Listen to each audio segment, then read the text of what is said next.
Hello प्यारे बच्चों, कैसे हो आप सब? उम्मीद करता हूँ एकदम बढ़िया होगे, अच्छे होगे, फर्स्ट क्लास होगे। ठीक है, तो चलिए आज के सेशन की शुरुआत करते हैं। पिछले टर्म तक मैं आपको एक बार हल्का सा याद दिलाता हूँ। पिछले टर्म तक हम लोगों ने बेसिक जितनी भी पीरियोडिक टेबल की बातें थी, इंट्रोडक्शन से लेके why to make periodic table, क्यों बनाया गया, क्या है, हाउ टू मेक, हिस्ट्री के सारे साइंटिस्ट, उनके कॉन्ट्रीब्यूशन, उनके मेरिट्स, डीमेरिट्स। फिर हमने सेकंड वीडियो में बातें की पीरियड एंड ग्रुप के बारे में, कैसे एलिमेंट की पोजीशन प्रेडिक्ट करते हैं, इन सब चीज़ों के बारे में बात किया। आज हम बात करने वाले हैं किसके बारे में प्यारे बच्चों? आज हम बात करेंगे कि कुछ पीरियोडिक प्रॉपर्टीज के बारे में। इन शॉर्ट अगर मैं आपसे कंफर्म कर दूं, हम लोग सबसे पहले बात करने वाले हैं जो आपके सामने लिखा हुआ है, शील्डिंग इफेक्ट, या इसी को हम क्या बोलते हैं, स्क्रीनिंग इफेक्ट, है ना। पहला हम क्या बात करने वाले हैं, शील्डिंग इफेक्ट के बारे में। और दूसरा जो पीरियोडिक प्रॉपर्टीज हम लोग डिस्कस करेंगे प्यारे बच्चों, वो है एटॉमिक साइज भी बोलते हैं, एटॉमिक रेडियस भी बोलते हैं। ठीक, तो चलिए सेशन की शुरुआत करते हैं। हर बार की तरह एक लंबी सांस ले लीजिए, थोड़ा सा ऑक्सीजन कॉन्सेंट्रेशन आ जाए दिमाग में, और जय श्री राधे का नाम लेके क्लास को स्टार्ट करते हैं। चलो बच्चों, अच्छा अब शुरुआत करते हैं शील्डिंग या स्क्रीनिंग इफेक्ट से। तो मैं आपको समझाता हूँ चक्कर क्या है। सपोज करो मैं एक एटम हूँ, मैं ये एटम हूँ। एटम हूँ तो ऑब्वियसली मैं मानता हूँ कि सर्कुलर होगा। एटम के सेंटर में क्या होगा, न्यूक्लियस। कौन सा चार्ज न्यूक्लियस पे होता है? प्लस। क्यों होता है बेटा? क्योंकि इसके अंदर होते हैं प्रोटॉन और न्यूट्रॉन, है ना। प्रोटॉन पे होता है पॉजिटिव चार्ज, न्यूट्रॉन पे होता है जीरो, कोई चार्ज नहीं। दैट्स व्हाई न्यूक्लियस पे ओवरऑल कौन सा चार्ज हो गया? प्लस चार्ज हो गया। और इसके चारों तरफ क्या घूमता है, रिवॉल्व करते हैं अराउंड द न्यूक्लियस, क्या? इलेक्ट्रॉन। आपने मॉडल्स पढ़े हैं, एटॉमिक मॉडल। इलेक्ट्रॉन पे कौन सा चार्ज है? नेगेटिव। तो लॉजिक क्या है कि ये positive charge nucleus negative electron को क्या करना चाहिए, अपनी तरफ अट्रैक्ट करना चाहिए। ठीक है, एकदम क्लियर फंडा। अच्छा आप ध्यान से सुनना मेरी बात। ये वाला क्या कर रहा है, ये जो पहला एनर्जी शेल है, मान लेते हैं कि वो इलेक्ट्रॉन घूम रहा है, ये के उसको अट्रैक्ट कर रहा है, एकदम सही। लेकिन अगर मैं दूसरे एनर्जी शेल में आऊं, जिसको मैं नाम दे रहा हूं एल, ध्यान से सुनना बच्चा। अब इस इलेक्ट्रॉन को वो उतने फोर्स ऑफ अट्रैक्शन से नहीं खींच पाएगा अपनी तरफ, जितने वाले से वो इस के वाले इलेक्ट्रॉन को खींच रहा था। अब आप पूछोगे ऐसा क्यों सर? क्योंकि बच्चा ध्यान से मेरी बात समझना। इस इलेक्ट्रॉन के अगल बगल कुछ तो था नहीं, ये इस न्यूक्लियस की तरफ अट्रैक्ट हो रहा था। लेकिन जो सेकेंड एनर्जी शेल में इलेक्ट्रॉन है, प्लस उसको तरफ अपनी तरफ खींच रहा होगा। लेकिन जो के में इलेक्ट्रॉन्स होंगे वो उसको क्या कर रहे होंगे? रिपेल कर रहे होंगे। भाई माइनस माइनस सिमिलर चार्जेस के बीच क्या हो रहा होगा? रिपल्शन। और अपोजिट चार्जेस के बीच में क्या हो रहा होगा? अट्रैक्शन। अब पहले क्या था, सिर्फ के में इलेक्ट्रॉन थे, मैं प्लस था, न्यूक्लियस इलेक्ट्रॉन को खींच रहा था प्रॉपर, कोई रिपल्शन के लिए नहीं था। लेकिन जब मैं आया कहां पे, एल एनर्जी शेल के इलेक्ट्रॉन्स के लिए बच्चा, तो आपको ये बात एकदम क्लियरली अब समझ में आ गई होगी कि हाँ यार, प्लस तो अपनी तरफ खींचेगा, बट के जो इलेक्ट्रॉन है उनको बोलते हैं कोर इलेक्ट्रॉन, है ना। वो क्या करेंगे, उस इलेक्ट्रॉन को बिकॉज ऑफ सिमिलर चार्जेस क्या करेंगे? रिपेल करेंगे। समझ गया क्या? इसका मतलब जो न्यूक्लियर चार्ज लगना चाहिए था वो उतना नहीं लगेगा, उससे कम ही लगेगा। क्या बोलेंगे? जो एक्चुअल न्यूक्लियर चार्ज होना चाहिए था, है ना, जो मैं जिससे मैंने बोला कि न्यूक्लियर चार्ज जो एक्चुअल होना चाहिए था, वो क्या होगा? उतना नहीं लगेगा। जैसे मान लीजिए के वाले पे अगर लग रहा होगा 10 न्यूटन का फोर्स लग रहा होगा, तो जो एम वाले पे होगा वो कंफर्म है क्या होगा? लेस देन 10 होगा। क्यों? क्योंकि कुछ लोग रिपेल कर रहे होंगे, तो आपको अच्छे से पता है 10 न्यूटन से खींच रहा था, 2 से किसी ने पुश किया तो रिजल्टेंट 8 ही आया, मतलब कम लगेगा। लॉजिक समझ गए ना? कितनी अच्छी सिंपल सी बात थी। तो समझ लो आपने स्क्रीनिंग इफेक्ट समझ लिया। यही तो है शील्डिंग इफेक्ट। ध्यान से देखिए क्या कहता है कि फोर्स ऑफ अट्रैक्शन का डिक्रीज होना, decrease in force of attraction किस पे? Valence electron. क्यों? Due to core electron, due to inner electron. उसी को हम क्या बोलते हैं? स्क्रीनिंग इफेक्ट या शील्डिंग इफेक्ट, है ना। क्या है shielding effect? Actually shielding effect ध्यान से देखिए, ये आउटर इलेक्ट्रॉन है, न्यूक्लियस उसको अपनी तरफ क्या कर रहा था? अट्रैक्ट कर रहा था। इनर इलेक्ट्रॉन उसको क्या कर रहे थे? रिपेल कर रहे थे। तो जो रिजल्टेंट इस पे फोर्स था वो क्या था? एक्चुअल से कम था। तो ये जो फिनोमेना हुई ना, जो रिपल्शन वाली आउटर इलेक्ट्रॉन को, उसी को हम क्या बोलते हैं? Shielding effect. ये एक्चुअल न्यूक्लियर चार्ज से कम हो गया। बहुत सिंपल। अब उम्मीद कर रहा हूँ फटाक समझ गए होगे, है ना। देखिए ध्यान से क्या कहता है, तो जो लगने वाला चार्ज होगा उसको बोलते हैं इफेक्टिव न्यूक्लियर चार्ज। भाई रिपल्शन की वजह से जो एग्जैक्ट था वो तो नहीं लगा ना, लगा कितना? उसको बोलते हैं इफेक्टिव न्यूक्लियर चार्ज। वो क्या होगा? एक्चुअल न्यूक्लियर चार्ज में से आप सिग्मा माइनस करोगे, और ये सिग्मा ही क्या है? Shielding effect. ये सिग्मा ही क्या प्यारे बच्चों? Shielding effect.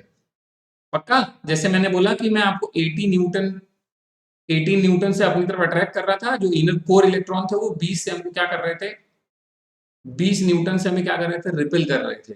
तो जो इफेक्टिव न्यूक्लियर चार्ज आएगा वो क्या आएगा, 80 आ रहा था, 20 माइनस हो गया, रिपेल कर दिया, मतलब 60। शील्डिंग इफेक्ट क्या निकल के आया, 20 न्यूटन। एक्चुअल न्यूक्लियर चार्ज क्या निकल के आया, 80। उम्मीद करता हूं आप एकदम कॉन्सेप्ट क्लियर हो गया होगा, है ना? आपको लगा होगा सर हम ये क्यों पढ़ रहे हैं, क्योंकि जितनी भी पीरियोडिक प्रॉपर्टीज पढ़ेंगे बच्चा, उन सभी में इफेक्टिव न्यूक्लियर चार्ज और शील्डिंग इफेक्ट जरूर इन्वॉल्व हो, मतलब आना ही आना है।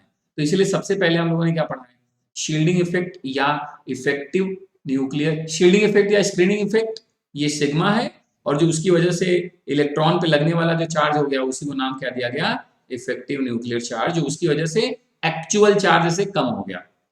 ठीक, पक्का याद रहेगा। इफेक्टिव न्यूक्लियर चार्ज क्या है, एक्चुअल न्यूक्लियर चार्ज क्या है, शील्डिंग इफेक्ट क्या है, रीजन क्या है शील्डिंग इफेक्ट का, क्या रीजन है, core electrons, repulsion between similar charges, है ना? कोर इलेक्ट्रॉन से रिपल्शन की वजह से ये हुआ। तो उम्मीद करता हूं पक्का ये बात आप समझ गए होंगे। क्लियर, बढ़ू आगे, चलिए बहुत बढ़िया। अब बात करते हैं शील्डिंग इफेक्ट का ऑर्डर। तो ऑब्वियसली सबसे ज्यादा जो शील्डिंग इफेक्ट का ऑर्डर होता है वो सबसे ज्यादा होता है एस में, फिर पी में, फिर डी में और फिर एफ में। और यही ऑर्डर किसका होता है, पेनिट्रेशन इफेक्ट का भी होता है प्यारे बच्चों। पेनिट्रेशन मतलब आपको लग रहा होगा इसका क्या मतलब है सर, पेनिट्रेशन इफेक्ट तो नहीं समझ पा रहे। जैसे मैं कहता हूँ कि ये एस सबसेल है, फिर उसके बाद पी आया, तो ऐसा नहीं कि एक बाउंड्री बनेगी यहाँ पे ऐसे के इलेक्ट्रॉन है, इस बाउंड्री में पी के ही होंगे, ऐसा नहीं है। हम ये मानते हैं इलेक्ट्रॉन क्लाउड का, तो पी के इलेक्ट्रॉन कुछ एस के अंदर भी घुस जाएंगे, भाई एकदम पास पड़ोस में ही तो है, बस यही इसी को क्या बोलते हैं, पेनिट्रेशन। तो सबसे ज्यादा कौन होगा भाई, जो ज्यादा करीब होगा, तो एस का पेनिट्रेशन सबसे ज्यादा, फिर पी, फिर डी, फिर एफ, और इसी वजह से शील्डिंग इफेक्ट का भी ऑर्डर यही होता है, एस, पी, डी और, ध्यान रखिएगा ये क्वेश्चन पूछे गए हैं बहुत बार, ठीक है। अच्छा, दूसरा, effective nuclear charge positive charge के डायरेक्टली प्रोपोर्शनल है प्यारे बच्चों, पॉजिटिव चार्ज के क्या है, डायरेक्टली प्रोपोर्शनल, और नेगेटिव चार्ज के क्या है, इनवर्सली प्रोपोर्शनल।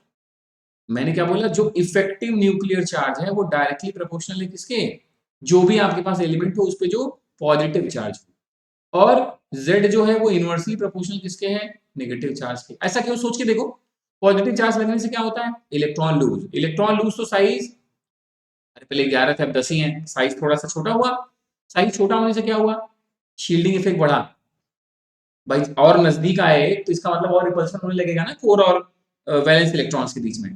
तो यही वो समझाना चाह रहा है कि पॉजिटिव चार्ज के डायरेक्टली प्रोपोर्शनल है क्या, इफेक्टिव न्यूक्लियर चार्ज। अच्छा मेरी बात समझो प्यार से बच्चा, अभी आपने पढ़ा जेड इफेक्टिव किसके equal, Z actual minus sigma.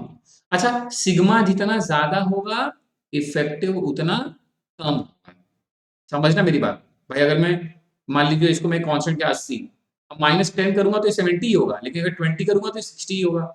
मतलब शील्डिंग इफेक्ट जितना ज्यादा, इफेक्टिव न्यूक्लियर चार्ज उतना कम, शील्डिंग इफेक्ट जितना ज्यादा, इफेक्टिव न्यूक्लियर चार्ज उतना ही कम। तो मैं अब जो बोल रहा हूं सुनना, मैं कह रहा हूं कि effective nuclear charge, positive charge है अगर एटम्स के ऊपर तो ये ज्यादा होगा, ये ज्यादा मतलब शील्डिंग इफेक्ट फिर कम होगा, है ना? शील्डिंग इफेक्ट फिर क्या होगा, कम होगा। और ये नेगेटिव चार्ज की क्या होता है, इनवर्सली प्रोपोर्शनल, मतलब जितना ज्यादा नेगेटिव चार्ज होगा इफेक्टिव न्यूक्लियर चार्ज उतना ही कम होगा, इसका मतलब स्क्रीनिंग या शील्डिंग इफेक्ट उतना ही ज्यादा होगा। आप इसको एग्जांपल से समझिए, कुछ आयंस लिखे हैं, देखो n प्लस, n न्यूट्रल है ये, और n माइनस, आपसे पूछ रहा बताइए जेड इफेक्टिव किस में ज्यादा होगा। तो अभी आपने पढ़ा पॉजिटिव चार्ज के डायरेक्टली प्रोपोर्शनल, तो प्लस वाले में सबसे ज्यादा, फिर न्यूट्रल, और माइनस वाले में सबसे कम। अगर ये ऑर्डर जेड इफेक्टिव का है तो सिग्मा का ऑर्डर क्या होगा, इसका उल्टा, इसका मतलब n माइनस में शील्डिंग इफेक्ट ज्यादा होगा, फिर न्यूट्रल में, और सबसे कम प्लस। ठीक है, बात समझ में आ गया। याद रखिएगा जेड इफेक्टिव पॉजिटिव चार्ज के डायरेक्टली प्रोपोर्शनल और नेगेटिव चार्ज के इनवर्सली प्रोपोर्शनल, इसका मतलब इसका उल्टा कर देना स्क्रीनिंग या शील्डिंग के साथ, जितना प्लस चार्ज उतना कम स्क्रीनिंग इफेक्ट, और जितना माइनस चार्ज उतना ज्यादा। ठीक, चलिए कह रहा है जो दूसरा कॉन्सेप्ट है effective nuclear charge, iso electronic species के लिए कैसे निकालें। अब आइसो इलेक्ट्रॉनिक स्पीसीज तो आप जानते ही हो, कह रहा है ऐसी स्पीसीज जिसमें नंबर ऑफ इलेक्ट्रॉन क्या हो, इक्वल, इसलिए तो उनको बोला जा रहा है आइसो मतलब इक्वल, इलेक्ट्रॉनिक मतलब इलेक्ट्रॉन। तो ये जो पहला एग्जांपल जहाँ पे हम लोग बात कर रहे हैं वो कौन सा है, सबके पास 2 इलेक्ट्रॉन है। देखो H का एटॉमिक नंबर 1, एक माइनस चार्ज लगा मतलब एक गेन कर लिया 2। लिथियम का एटॉमिक नंबर 3 मतलब इलेक्ट्रॉन भी 3, लेकिन एक प्लस चार्ज है मतलब लूज हो गया है। प्लस चार्ज तभी आता है जब लूज हो, तो एक प्लस मतलब एक लूज कर दिया, 3 से कितना हो गया 2। तो ऐसे ही ऊपर जो स्पीसीज लिखे हैं वो 2 इलेक्ट्रॉन स्पीसीज लिखे हैं, और नीचे वाले जो स्पीसीज लिखे हैं वो 10 इलेक्ट्रॉन स्पीसीज लिखे हैं। फंडा क्या बोल रहा है, अभी आपने पढ़ा इफेक्टिव किसके डायरेक्टली प्रोपोर्शनल, पॉजिटिव चार्ज के। तो अगर सब ऐसे लिखे हैं तो जिस पे जितना ज्यादा पॉजिटिव चार्ज उसका इफेक्टिव न्यूक्लियर चार्ज उतना ही ज्यादा, और जिस पे जितना ज्यादा नेगेटिव चार्ज उसका इफेक्टिव न्यूक्लियर चार्ज उतना ही कम। आप देखिए ये पहले एग्जांपल में भी जो ऊपर आपने कॉन्सेप्ट पढ़ा हुआ अप्लाई कर लीजिए, दूसरे में भी अप्लाई कर लीजिए। देखिए जिसपे जितना ज्यादा प्लस है उनके इफेक्टिव न्यूक्लियर चार्ज उतने ही ज्यादा।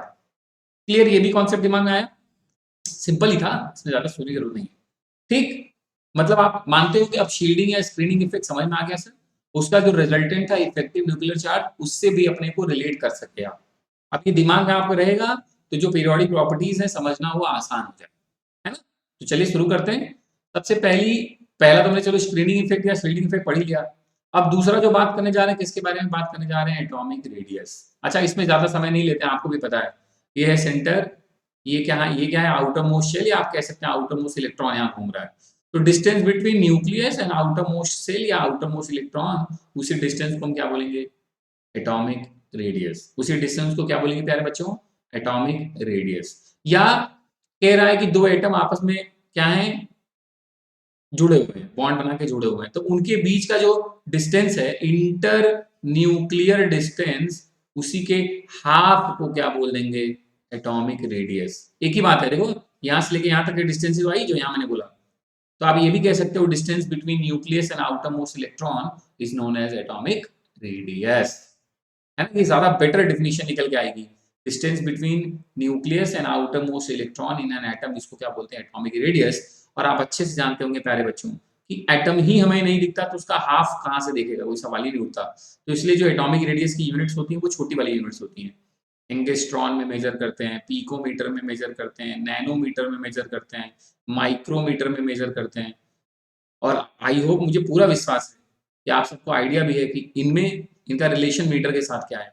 1 एंगस्ट्रॉन मतलब 10 के पावर -10 मीटर, पिको में कितना होता है 10 के पावर -12, नैनो में कितना होता है 10 के पावर -9, माइक्रो में कितना होता है 10 के पावर -6 मीटर। ये याद भी होगा आपको, वैसे भी बेसिक की बात थी। तो ये एटॉमिक रेडियस का मामला है कि distance between nucleus and outermost electron in an atom, उसी को हम क्या बोलते हैं, एटॉमिक रेडियस। या इसी पीरियोडिक प्रॉपर्टीज को एटॉमिक साइज भी बोला जाएगा, तो आप टेंशन नहीं लेंगे, ठीक है। अच्छा आगे बढ़ता हूँ। अब ये जो एटॉमिक रेडियस है बच्चा वो 4 टाइप्स के हैं। कौन कौन सा, covalent radius, metallic radius, van der Waals radius, ionic radius.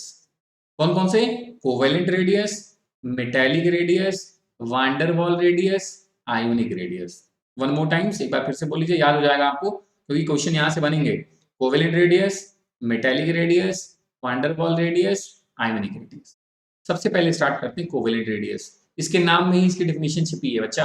कह रहा है मॉलिक्यूल्स, देखो दो एटम है ए और ए, आपस में क्या है, कोवेलेंट बॉन्ड से जुड़े हैं, मतलब शेयरिंग हुई है, देखो ये और ये देखो शेयरिंग हो गई ये। तो इनके बीच का जो डिस्टेंस है, इंटर न्यूक्लियर जो डिस्टेंस है between two covalently bonded atom, उसी के हाफ को क्या बोलते हैं, covalent radius. Internuclear distance between two covalently bonded atom, half of the internuclear distance between two covalently bonded atom, उसी को हम क्या बोलते हैं, कोवेलेंट रेडियस। लेकिन अब दिमाग में जो एक सवाल आता है वो ये कि सर ये दोनों एक जैसे एटम भी हो सकते हैं, ये दोनों अलग अलग भी तो हो सकते हैं, ए और बी के बीच में भी तो कोवेलेंट बॉन्ड बन सकता है शेयरिंग से। तो इसीलिए कोवेलेंट रेडियस को दो टर्म में आपको समझना है, एक तो जब दोनों एटम एक जैसे हो मतलब फॉर होमोएटॉमिक, और दूसरा हम पढ़ेंगे जब दोनों एटम अलग अलग हो, जैसे मतलब हेटेरोएटॉमिक के लिए। एक हम पढ़ेंगे होमोएटॉमिक के लिए और दूसरा प्यारे बच्चों हम पढ़ेंगे फॉर हेटेरोएटॉमिक। तो सबसे पहले हमने कोवेलेंट रेडियस की definition clear, it is the half of internuclear distance between two covalently bonded atom. अब वो एटम एक जैसे हो तो हम बोलेंगे होमोएटॉमिक के लिए पढ़ रहे हैं, वो दोनों एटम अलग अलग हो तो हम बोलेंगे हेटेरोएटॉमिक के लिए पढ़ रहे हैं। तो देखो जैसे सबसे पहले हम बात कर रहे हैं होमोएटॉमिक, तो बड़ा सिंपल है, इंटरन्यूक्लियर डिस्टेंस उठाया हमने और उसके हाफ को हमने क्या बोल दिया, कोवेलेंट रेडियस। कैसे रिप्रेजेंट करते हैं, रेडियस मतलब रेडियस, कोवेलेंट के लिए हमने क्या उठा लिया, हम ऐसे लिख सकते हैं रेडियस कोवेलेंट, ऐसे दिखाते हैं। फिलहाल चूंकि ए और ए के बीच के था तो ए लिखा है रेडियस ऑफ ए, है ना। तो कोवेलेंट रेडियस क्या होता है, सिंपल, फाइनली फिर से एक बार, half of the internuclear distance between two covalently bonded atoms। ठीक, ये है किसके लिए, ये फॉर्मूला किसके लिए आया, होमो एटॉमिक के लिए, जो मैंने बताया आपको कि डिस्टेंस का हाफ कर दो। लेकिन हेटेरो एटॉमिक के लिए भी ऐसे ही होता होगा, नहीं। हेटेरो एटॉमिक के लिए एक सज्जन थे जिनका नाम था शूमेकर एंड स्टीवेंसन, उन्होंने फॉर्मूला दिया कि अगर ये दोनों एलिमेंट्स अलग अलग हैं तो कहता है जो डिस्टेंस का फॉर्मूला है वो क्या कहता है, रेडियस ऑफ ए, हाफ तो यहां भी हम करेंगे डिस्टेंस का, जो डिस्टेंस आएगी ए और बी की, यही तो है इंटरन्यूक्लियर डिस्टेंस, लेकिन इंटरन्यूक्लियर डिस्टेंस कैसे आएगी, वो है radius of A plus radius of B minus 0.09 into delta X. Delta X मतलब ए और B obviously both are different, that means they have different electronegativity, तो ये उनके बीच का इलेक्ट्रोनेगेटिविटी डिफरेंस है। डेल्टा एक्स क्या है, उनके बीच का इलेक्ट्रोनेगेटिविटी डिफरेंस। तो फॉर्मूला क्या हो गया, आर ए इसका रेडियस प्लस इसका radius minus 0.09 into difference of electronegativity, इसके जो एटम आपस में जुड़ रहे हैं उनके बीच का, एंगस्ट्रॉन में। पिकोमीटर में ऑब्वियसली ये डेसिमल चला जाएगा, तो इतना तो चेंज वैसे भी आप जान जाते हो, इसमें ज़्यादा सोचने की जरूरत नहीं है। तो फॉर्मूला कोई एक याद रख लो, बाकी पिको माइक्रो नैनो तो वैसे भी तुम बदल लोगे। तो याद रखिएगा होमो एटॉमिक के लिए क्या था, डिस्टेंस डिवाइड बाई 2, हेटेरो के लिए भी क्या है, वही है internuclear distance divide by 2, but इस बार जो डिस्टेंस निकालने का फॉर्मूला है वो क्या है, R A plus R B minus 0.09 into difference in electronegativity of इसके जो कोवेलेंटली बॉन्डेड एटम है उनके बीच के इलेक्ट्रोनेगेटिविटी का डिफरेंस। क्लियर, दिमाग एकदम अच्छे से रखिएगा, ये वाले फॉर्मूले दिमाग में प्लीज अच्छे से रखिएगा, ठीक है। बढ़ो आगे, चलिए मैं थोड़ा स्क्रॉल करता हूँ, अगर मेरे पीछे कुछ छुप गया हो तो आपको दिख जाए अभी फिलहाल, क्योंकि मैं बोल रहा था तो उम्मीद करता हूँ आप समझ तो वैसे भी रहे ही थे मैं क्या बोलना चाह रहा हूँ, है ना। इस पे एक छोटा सा क्वेश्चन देख लीजिए, बहुत सिंपल है। कह रहा है हाइड्रोजन का रेडियस इन्होंने दिया है इतना, क्लोरीन का रेडियस इन्होंने, डिस्टेंस क्लोरीन क्लोरीन का दिया है मतलब रेडियस तुम निकाल लोगे, इलेक्ट्रोनेगेटिविटी एच का दिया इतना और क्लोरीन का दिया इतना, मतलब डिफरेंस इन इलेक्ट्रोनेगेटिविटी भी निकाल लोगे। तो कह रहे हैं डी क्या होगा, मतलब internuclear distance between H and CL क्या होगा। तो अभी स्टीवेंसन का फॉर्मूला पढ़ा आपने, क्या, रेडियस ऑफ हाइड्रोजन डायरेक्ट दिया है, रेडियस ऑफ क्लोरीन डायमीटर दिया है, हाफ का लेना रेडियस आ जाएगा, ये देखिए हाफ करके रेडियस आ गया, फिर 0.09 इंटू डेल्टा एक्स मतलब डिफरेंस, डिफरेंस क्या है, क्लोरीन का है 3 और हाइड्रोजन का कितना है 2.1 मतलब 0.9, सिंपल मल्टीप्लाई कर दीजिए, सॉल्व कर दीजिए, आंसर आ गया। ठीक, मतलब घबराने की जरूरत नहीं है, बहुत सिंपल सी बात है, इतना टेंशन लेने की जरूरत नहीं है। पक्का, आगे बढ़ जाओ, चलो। पहला था कोवेलेंट, दूसरा क्या है, मेटेलिक रेडियस। क्या लग रहा है, कह रहा मेटेलिक क्रिस्टल है, और आपको अच्छे से पता है मेटेलिक क्रिस्टल मतलब जहां मॉलिक्यूल एकदम पास पास होते हैं, पास पास होते हैं, क्या है पास पास। तो कह रहा कोई भी दो नेबर्स के बीच का इंटर न्यूक्लियर डिस्टेंस का हाफ कर दीजिए, वही क्या हो जाएगा, मेटेलिक रेडियस। उसी को क्या बोल देंगे, metallic radius, simple, half of the inter nuclear distance between two adjacent metallic atom. ठीक, डिस्टेंस लिया इंटर न्यूक्लियर, हाफ कर दिया, हो गया, सिंपल, है ना। और आपको यहाँ से क्या पता चला, क्योंकि यहाँ पे एटम बस सिर्फ पास पास ओवरलैप नहीं किए, जब ओवरलैप नहीं किए तो ये वाली जो डिस्टेंस है इंटर न्यूक्लियर डिस्टेंस वो कोवेलेंट के कंपेयर में क्या होगी, ज्यादा। कोवेलेंट में तो ओवरलैप कर गए थे ना, तो ओवरलैप करेंगे तो डिस्टेंस कम हो जाएगी। तो इसका मतलब मैं ये बताना चाह रहा हूँ कि जो मेटेलिक रेडियस होता है वो कोवेलेंट रेडियस से ज्यादा होता है। एक्चुअली यहाँ से बहुत बार क्वेश्चन पूछा जाता है कि रेडियस का ऑर्डर बताइए, कौन सा रेडियस बड़ा होता है, कौन छोटा होता है, या अरेंज करिए। तो अभी आपने दो पढ़ लिए, कौन कौन से, कोवेलेंट और मेटेलिक, उसमें बड़ा कौन, मेटेलिक। लॉजिक भी आपके दिमाग में रखना नहीं है, क्योंकि हाँ वहाँ शेयरिंग होती थी तो ऑब्वियसली डिस्टेंस कम हो गया था, एक दूसरे को ओवरलैप हो गया ना तो डिस्टेंस कम हो गया, और यहाँ ओवरलैप नहीं किए हैं, बस कॉन्टैक्ट में है तो ऑब्वियसली डिस्टेंस ज्यादा है, तो हाफ भी उसका ज्यादा ही होगा, ठीक है। चलिए, तीसरा जो रेडियस है वो कौन सा है, wander wall radius. Wander wall radius क्या कहता है, ये कहता है हमें रेडियस किसका निकालना है, अभी ऐसे दो एटम है जो नॉन बॉन्डेड है, मतलब आपस में जुड़े नहीं है, है ना। ये किसके लिए होगा, कौन नहीं जुड़ेगा, ऑब्वियसली नोबल गैसेस के बारे में बात हो रही है, या गैसियस मॉलिक्यूल्स जो सॉलिड स्टेट में रहते हैं उनके बारे में बात हो रही है। मतलब इन शॉर्ट थोड़ा सा सोचो तो तुम्हें याद आएगा कि वांडरवॉल एक्चुअली क्या है, कौन सा फोर्स है, इंटर एटॉमिक फोर्स नहीं है, इंटर मॉलिक्यूलर फोर्स है ना। तो वो वही बोल रहा है कि मॉलिक्यूल जो सॉलिड स्टेट में है तो वहां भी हम वांडरवॉल के थ्रू ही वो आपस में जुड़े होते हैं, बॉन्ड नहीं बनता उनके बीच में, कोई क्लोजली भी नहीं होते, लेकिन एक फोर्स ऑफ अट्रैक्शन उनके बीच में है जो उनको आपस में कनेक्ट करके रखा हुआ है, उसी फोर्स को हम बोल रहे हैं वांडरवॉल फोर्स। ठीक है, तो वांडरवॉल फोर्स आगे चैप्टर केमिकल बॉन्डिंग में वैसे तो आप पढ़ोगे कि डिफरेंट टाइप्स के होते हैं, dipole dipole, ion dipole, induced dipole, मतलब हैं टाइप्स के ढेर सारे। तो उसमें कह रहा है, मैं आपको समझाना की कोशिश कर रहा हूं कि वांडरवॉल फोर्स का कॉन्सेप्ट क्या है कि दो नॉन कंबाइनिंग एटम, मतलब ना तो एकदम पास पास है, ना तो ये कोवेलेंट बॉन्ड से जुड़े हैं कि ओवरलैप कर जाए, लेकिन तब भी ये आपस में कनेक्टेड हैं, तो इनके बीच का इंटर न्यूक्लियर डिस्टेंस और उसका क्या कर देना है हाफ, ये क्या कहलाता है, वांडर वॉल रेडियस। और जैसे ही मैंने ये बताया आपको अपने आप समझ में आ गया होगा, अरे सर ये तो सबसे ज्यादा होगा, एकदम सही पकड़ा आपने। ऑब्वियसली भाई कोवेलेंट में ओवरलैप थे, मेटेलिक में पास पास थे, और यहाँ तो इतना दूर हो गए, तो ऑब्वियसली डिस्टेंस ज्यादा हो गया, इंटर न्यूक्लियर डिस्टेंस, तो रेडियस भी ज्यादा हो गया, इसका हाफ भी ज्यादा हो गया। तो अगर मैं तीनों में अरेंज करने के लिए बोलूं चैंपियंस, तो आप क्या बोलोगे कि ज्यादा सबसे ज्यादा कौन, वांडरवॉल, देन मेटेलिक, और उसके बाद क्या आता है, कोवेलेंट। ठीक है, चलो बहुत बढ़िया, एकदम सही जा रहे हो आप लोग। ध्यान से देखिए क्या बोल रहा है, कहता है कि इन मॉलिक्यूल्स ऑफ नॉन मेटल, जो नॉन मेटेलिक सॉलिड मॉलिक्यूल्स हैं उनमें दोनों ही मिलता है, कोवेलेंट भी और वांडरवॉल भी। देखो ये एक मॉलिक्यूल, ये देखो दूसरा मॉलिक्यूल, ध्यान से सुनना। तो ये मॉलिक्यूल कब बने, जब एटम जुड़े होंगे, तो एटम आपस में कंबाइन किए हैं कोवेलेंट बॉन्ड से, यहां भी एटम आपस में कंबाइन किए हैं कोवेलेंट बॉन्ड से, लेकिन दो जो मॉलिक्यूल है, एक मॉलिक्यूल ये और एक मॉलिक्यूल ये आपस में जिस फोर्स से जुड़े हैं उसी फोर्स को क्या बोलना है, वांडरवॉल फोर्स। और एक्सपेरिमेंटली ये नोटिस किया गया, देखा गया है कि जो वांडरवॉल रेडियस होता है एक्चुअली ये क्या होता है, नियर अबाउट डबल होता है कोवेलेंट रेडियस का। ये माना जाता है, नोटिस किया गया है ढेर सारे एक्सपेरिमेंट से कि वांडरवॉल रेडियस क्या है, नियरली इक्वल होता है किसके, 2 टाइम्स ऑफ कोवेलेंट रेडियस का। किसके होता है प्यारे बच्चों, 2 टाइम्स ऑफ कोवेलेंट रेडियस। ठीक है, ये भी आपके बात दिमाग में आई, चलिए बहुत बढ़िया। इस पे जब हम लोग ढेर सारे क्वेश्चंस करेंगे तब इसका एप्लीकेशन भी आपको समझ में आएगा।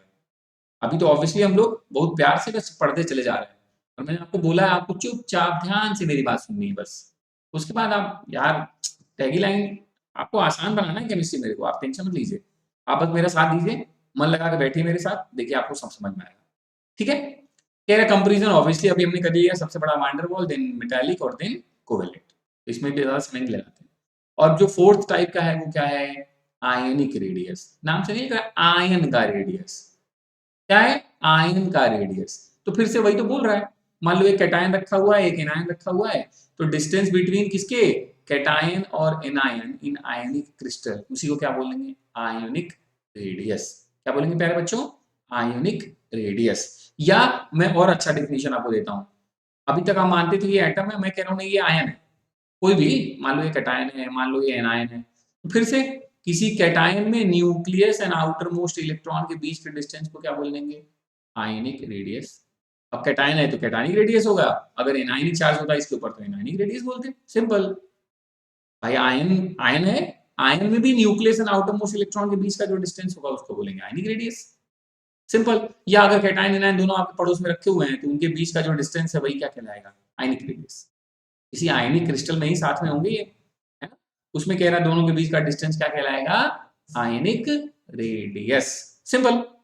ठीक है, चलिए अब समझिए, अब अगर बात कैटायन की होगी तो उसी को नाम दे देंगे कैटायनिक रेडियस, बात एनायन की होगी तो उसी को नाम दे देंगे एनायनिक रेडियस।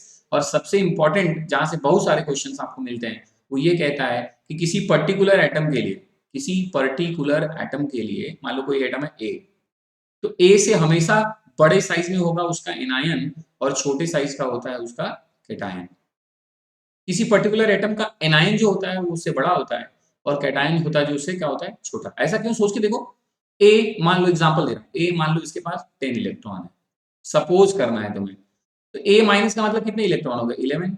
इलेक्ट्रॉन बढ़ जाएंगे तो आपस में क्या होने लगेगा, फोर्स ऑफ रिपल्शन, रिपल्शन होने से क्या हो जाएगा, साइज थोड़ा सा बढ़ जाएगा, अट्रैक्शन नहीं हो रहा है, रिपल्शन। तो इसलिए मैं कह रहा हूं कि न्यूट्रल एटम से उसका एनायन जो होता है वो साइज में बड़ा होता है, लेकिन जो कैटायन होता है, कैटायन मतलब प्लस चार्ज आया, कब आएगा, जब इलेक्ट्रॉन लूज करेगा, इलेक्ट्रॉन जैसे ही लूज करेगा रिपल्शन हो गया कम, और रिपल्शन हो गया कम तो अट्रैक्शन हो गया ज्यादा, तो साइज क्या हो जाता है, कम।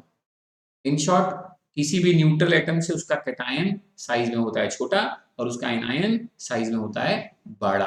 ठीक वही यहाँ दिखा रहा है, ध्यान से देखिए आप समझ जाएंगे।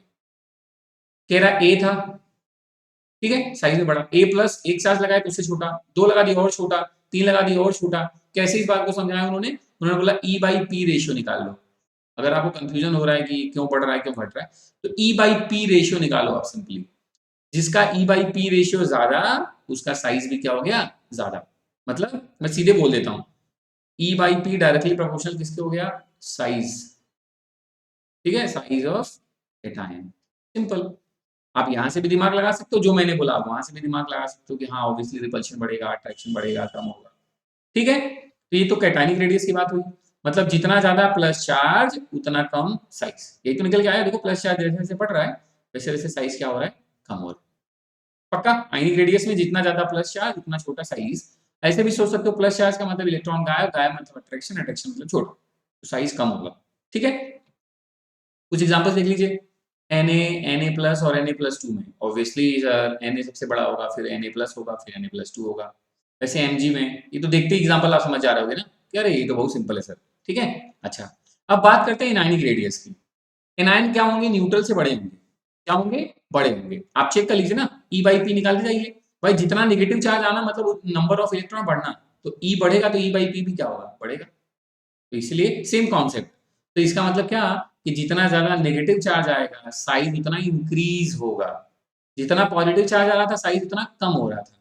लेकिन एनायन के केस में जितना नेगेटिव चार्ज आएगा मतलब नंबर ऑफ इलेक्ट्रॉन बढ़ेंगे, मतलब रिपल्शन बढ़ेगा, मतलब साइज भी क्या होगा, बढ़ेगा।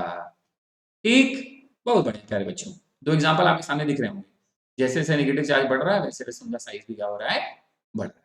ठीक है, सिंपल है, यहाँ कोई तकलीफ नहीं। अब कहता है कि आइसो इलेक्ट्रॉनिक स्पीसीज अगर आ गए तब क्या करोगे, तो कहता है कि आइसो इलेक्ट्रॉनिक अभी थोड़ी देर पहले समझाई थी आपको कि जिसमें नंबर ऑफ इलेक्ट्रॉन्स क्या हो सिमिलर। तो एकदम सिंपल फंडा बता रहा हूँ आपको, ठीक है, एकदम ज्यादा टेंशन नहीं। कह रहा आइसो इलेक्ट्रॉनिक स्पीसीज के लिए बच्चा जो एटॉमिक रेडियस होता है वो डायरेक्टली नहीं इनवर्सली प्रोपोर्शनल हो जाता है उनके एटॉमिक नंबर के। अगर आपके पास क्या लिखे हो आइसो इलेक्ट्रॉनिक स्पीसीज, तो जिसका एटॉमिक नंबर होगा सबसे कम उसका साइज क्या होगा, सबसे ज्यादा। जैसे देखो NOF NaMgAl में एटॉमिक नंबर सबसे कम किसका है, नाइट्रोजन का, इसलिए साइज का ज्यादा है ना। पक्का समझ पा रहे हो आप, ये कॉन्सेप्ट समझ पा रहे हो आप मैं क्या बोल रहा हूँ। बस आराम से आप आइसो इलेक्ट्रॉनिक स्पीसीज में एकदम सोच लेना, आइसो इलेक्ट्रॉनिक है अच्छा तो जिसका एटॉमिक नंबर कम उसका साइज ज्यादा। और आइसो इलेक्ट्रॉनिक टर्म से रिलेटेड बहुत सारे क्वेश्चन आते हैं, बहुत बार क्वेश्चन पूछता है आपसे। शील्डिंग इफेक्ट में भी आपने नोटिस किया, मैंने तारीफ की थी अभी थोड़ी देर पहले कि भाई साहब शील्डिंग हर बार आता है। तो देखो यहाँ भी इफेक्टिव न्यूक्लियर चार्ज से रिलेट किया गया है।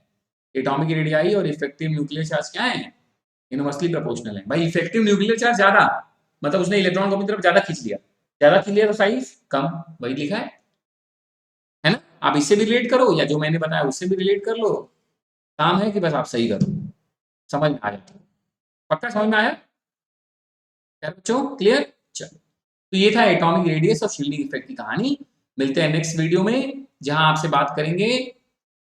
अच्छा चलो, एटॉमिक रेडियस किन फैक्टर्स पे डिपेंड करता है पढ़ ही लेते हैं, है ना, क्यों इसको छोटा सा छोड़ना। ठीक है, ध्यान से देखिए चलिए। कहता है अभी आपने पढ़ा कि जैसे इफेक्टिव न्यूक्लियर चार्ज ज्यादा होगा तो रेडियस क्या होगा, कम। नंबर ऑफ सेल्स बढ़ेंगे, जैसे मान लीजिए आपने दो ही घर है के और एल, मेरे पास तीन घर है के भी है एल भी है एम भी है, तो ऑब्वियसली मैं बड़ा हूं आपसे, तो कह रहा नंबर ऑफ सेल्स बढ़ेंगे तो रेडियस भी क्या होगा, बढ़ेगा। बॉन्ड ऑर्डर बढ़ेगा तो रेडियस छोटा होगा। अब आपने बोला होगा सर बॉन्ड ऑर्डर तो हमने पढ़ा ही नहीं है, कुछ बच्चे जानते भी होंगे तो मैं आपको बताता हूँ। बॉन्ड ऑर्डर का सिंपल मतलब बताता हूँ, वैसे तो एक पूरी क्लास लगी थी बॉन्ड ऑर्डर पे, अभी मैं बताता हूँ। कह रहा वो number of bonds present in molecule between atom.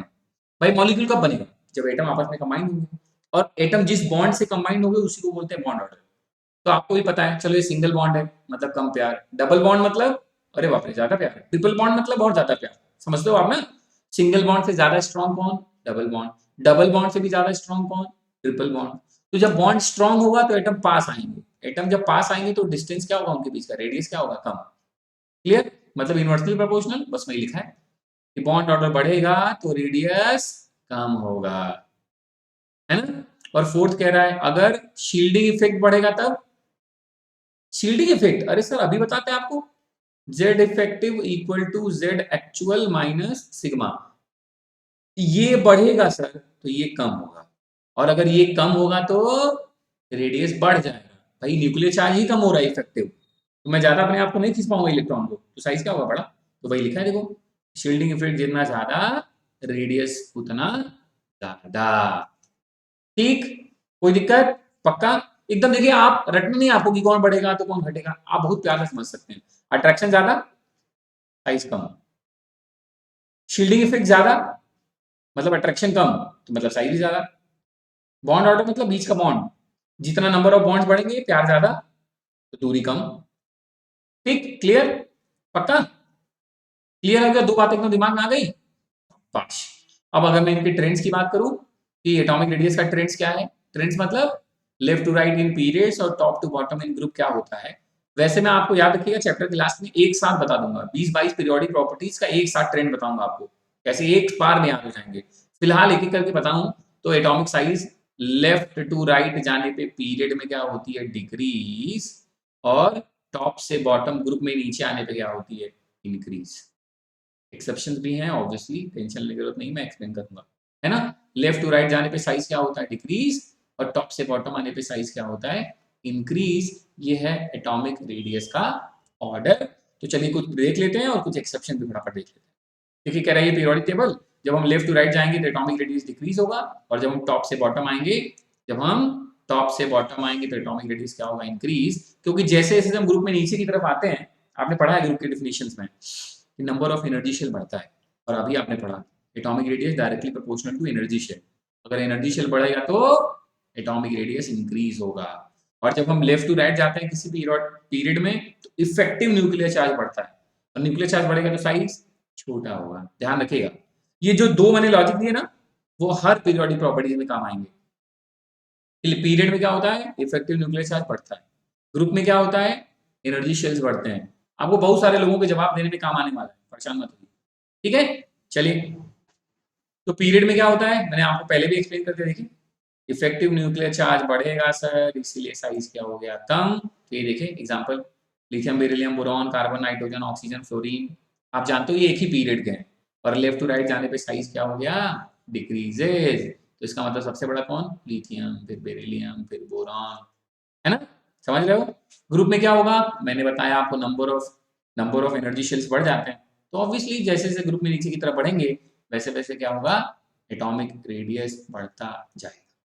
ठीक है प्यारे बच्चों, हाँ चलिए एग्जांपल आपने देख लिया, लेफ्ट टू राइट जाने पे क्या होता है, टॉप से बॉटम आने पे क्या होता है, वही लिखा हुआ है, कुछ एक्स्ट्रा नहीं लिखा हुआ है। ठीक है, क्लियर। उसी बात को मैं कई तरीके से समझा रहा हूँ, आपको दिख रहा होगा कि हाँ देखो बढ़ रहा है, लेफ्ट टू राइट जाने पे छोटा होता चला रहा है, टॉप से बॉटम आने पे बड़ा होता चला रहा है। ठीक है, जो एक्सेप्शन है मैंने कहा था मैं उससे आपसे डील कर लूँ। देखिए नोबल गैस क्या होता है, नोबल गैस मतलब 18th ग्रुप, उसके पहले कौन सी ग्रुप आता है, 17th ग्रुप। तो कहता है लॉजिकली तो 17 के बाद 18 आता है, और लेफ्ट टू राइट जाने पे साइज क्या होना चाहिए था, डिक्रीजेस। बट 17 से हमेशा बड़ा होता है 18th वाले एलिमेंट, मतलब एटॉमिक रेडियस 18th का हमेशा क्या होगा, बड़ा होगा किससे, 17th से। मैं हर पीरियड में बात कर रहा हूँ, in each period 18 group elements are in bigger size than 17। क्यों, क्योंकि 18 ग्रुप क्या हो गया, noble gas, outermost shell क्या हो गया, कंप्लीटली फिल्ड, तो एक दूसरे को क्या करने लगे, रिपेल, और साइज क्या हो गया, थोड़ा सा बढ़ गया। या मैं कहूं कि नोबल गैस में वांडर वॉल रेडियस काम करता है, और आपको अच्छे से पता है वांडर वॉल रेडियस सबसे बड़ा होगा, तो इसीलिए 17 से 18 वाला क्या हो गया, बड़ा। और एक मजेदार बात बताऊं आपको, जब आप एमसीक्यू सॉल्व करोगे तो आपको लगेगा सर सिर्फ 17 से बड़ा कि सबसे बड़ा, तो मैं आपको बताता हूँ, सेकेंड एंड थर्ड पीरियड में 18 ग्रुप एलिमेंट सबसे बड़ा, लेकिन उसके बाद fourth fifth six seventh period में सबसे बड़ा नहीं होगा, सिर्फ 17 से बड़ा होगा। ये बहुत इंपॉर्टेंट बात बता रहा हूँ। और सेकेंड एंड थर्ड क्यों मैंने बताया, क्योंकि यहाँ से क्वेश्चन पूछते हैं, आपको भी पता है सेकेंड एंड थर्ड पीरियड से बहुत सारे क्वेश्चन बनते हैं। ठीक है, तो ये कॉन्सेप्ट ध्यान रखिएगा अच्छे से। मतलब क्या समझे, मतलब ये कि सर नियॉन फ्लोरीन से बड़ा हो गया, फिर आर्गन क्लोरीन से बड़ा हो गया, एकदम सही है, फिर नियॉन आर्गन, उसके बाद कौन आता है, क्रिप्टॉन, किससे बड़ा, ब्रोमीन से बड़ा होगा। ये सबके लिए खेल है, हर बार 18 ग्रुप का एलिमेंट का साइज 17 ग्रुप एलिमेंट से ज्यादा ही होगा। ठीक है, पक्का। और सेकेंड और थर्ड पीरियड में तो सबसे ज्यादा होगा, पहले ही बता चुका हूं आपको। ठीक है, दूसरा एक्सेप्शन क्या है, ट्रांजिशन सीरीज में। ट्रांजिशन सीरीज का जो एक्सेप्शन है, कहता है यार ट्रांजिशन सीरीज में तो 3D सीरीज, लॉजिक तो यही है कि लेफ्ट टू राइट जाने पे साइज क्या होना चाहिए था, डिक्रीज। लेकिन ये सिर्फ कहां तक काम करता है, मैग्नीज तक। मैग्नीज तक तो साइज होता है डिक्रीज। फिर याद करिए, मैंने आपको बताया था पिछली वीडियो में, फिर आ जाता है ट्रांजिशन ट्रायड्स, यहाँ साइज क्या हो जाता है, कांस्टेंट। और उसके बाद क्या हो जाता है बच्चा, इंक्रीज। ध्यान रखिएगा, ये हर सीरीज में है, 3D में भी, 4D में भी, 5D में भी। हर सीरीज में ट्रांजिशन ट्रायड्स तक तो कॉन्सेप्ट सही चलेगा, डिक्रीज, उसके बाद कांस्टेंट, एंड देन क्या हो जाता है, इंक्रीज। ठीक। लेकिन 3D से जब 4D में आओगे और 4D से जब 5D में जाओगे, तो 3D से 4D में जाओगे तब तो साइज होता है इंक्रीज। लेकिन जब 4D से 5D में आते हैं तो साइज लगभग क्या हो जाता है, कांस्टेंट। ये आप जब डी ब्लॉक पढ़ाऊंगा या एफ ब्लॉक पढ़ेंगे हम लोग, तब ज्यादा आपको क्लियर होगा। अभी इतना जान लीजिए ऐसा क्यों हो रहा है, तो because of lanthanoids and actinoids contraction. अभी इसके लिए कौन जिम्मेदार है, लेंथेनॉइड कॉन्ट्रैक्शन। वैसे 5D और 6D में लगभग बराबर होने लगेगा, तो कौन जिम्मेदार होगा, एक्टिनॉइड कॉन्ट्रैक्शन। ठीक है, पक्का। यही वाली बातें यहाँ पे लिखी हुई हैं। देखिए, स्कैंडियम से मैग्नीज तक कम हुआ, उसके बाद आयरन कोबाल्ट निकल कांस्टेंट हो गया, और उसके बाद क्या हो गया, इंक्रीज। 3D से 4D में देखिए साइज बढ़ रहा है, लेकिन 4D से 5D में देखिए लगभग बराबर हो गया। क्यों, बिकॉज ऑफ लेंथेनॉइड कॉन्ट्रैक्शन। समझ में आ गया। ठीक, तो ये हो गया कंप्लीट आपका एक पीरियोडिक प्रॉपर्टीज। कौन सा प्यारे बच्चों, एटॉमिक रेडियस, और उसके पहले हमने क्या पढ़ा, शील्डिंग इफेक्ट। अब मिलेंगे नेक्स्ट वीडियो में और बात करेंगे second periodic properties, third periodic properties के बारे में, आयनाइजेशन, पोटेंशियल। तब तक मेरे प्यारे बच्चों अपना ख्याल रखिएगा, खुश रहिए, मस्त रहिए। नमस्कार, जय श्री राम।